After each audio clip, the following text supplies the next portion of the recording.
নমস্কার বন্ধুরা, আমি একটা সন্ধ্যাবেলা চটজলদি স্ন্যাক্স বানাচ্ছি। তার জন্য আমি 1 কাপ সুজি নিয়েছি।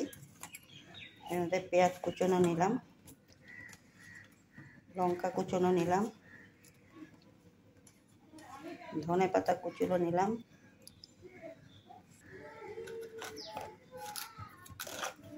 সামান্য নুন নিলাম, একটু হলুদ গুঁড়ো নিলাম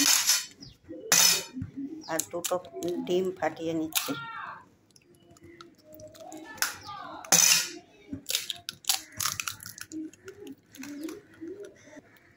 এইগুলো একসঙ্গে এখন মিক্সিং করব।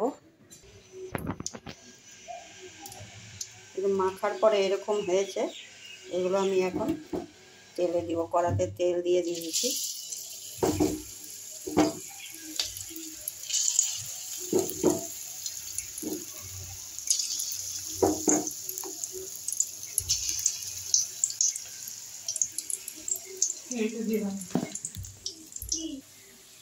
দেখুন ভাজা হচ্ছে। দেখুন, এটা সন্ধ্যাবেলার স্ন্যাক্স, চটজলদি করে চটজলদি খাওয়া যায়।